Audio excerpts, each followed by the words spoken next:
when it comes to the idea of you know, who would be my, what would be my favorite pop record of the 20th century, it's very difficult for me to say. You know, I couldn't name a single one. I mean, I could say George Gershwin is one of my favorite writers. I could say certainly Duke Ellington is my favorite arranger, probably overall. You know, and jazz, but just period, because he also did film scores. You know. From the pop side of things, there are several people that I like. The Beatles may be considered the longest lasting, and the from most of the criteria that one would use for the biggest influence over the 20th century, perhaps in pop music it is the Beatles. And I would make a big mistake not to include certainly Jimi Hendrix.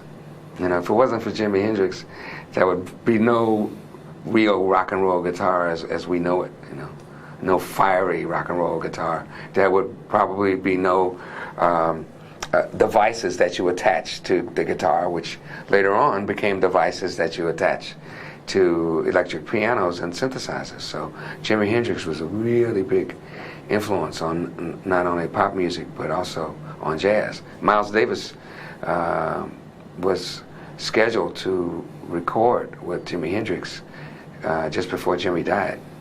You know, and unfortunately we didn't get a chance to experience that collaboration. You know, also Sly Stone has been a big influence on me too. You know, James Brown has been a big influence on me too. So those are the main people that I want to mention. And recently, I really like Sting. I like Peter Gabriel. From the more heavy metal or heavier metal side, I like you know, Steve Tyler and Aerosmith. They have interesting stuff, you know. You know, ZZ Top has a nice kind of down home, you know, kind of bluesy style, and they have great videos.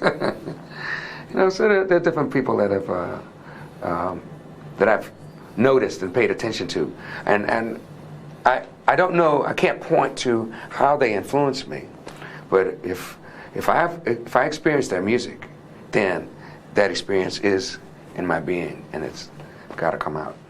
Like his mentor, Miles Davis, pianist Herbie Hancock never stayed the same. He has played in a variety of configurations in his lifetime, different types of music. He's been very successful with different parts of his music. The repertoire of jazz musicians has been built a lot on the Great American Songbook. And in the 90s, Herbie wanted to expand that repertoire by playing some of the music of the 90s, of that particular era.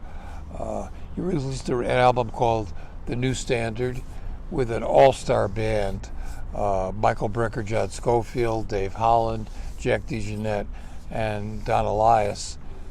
They recorded, and also in 96 and 97 were a working group, played all over the world. I saw them at the North Sea Jazz Festival in 97.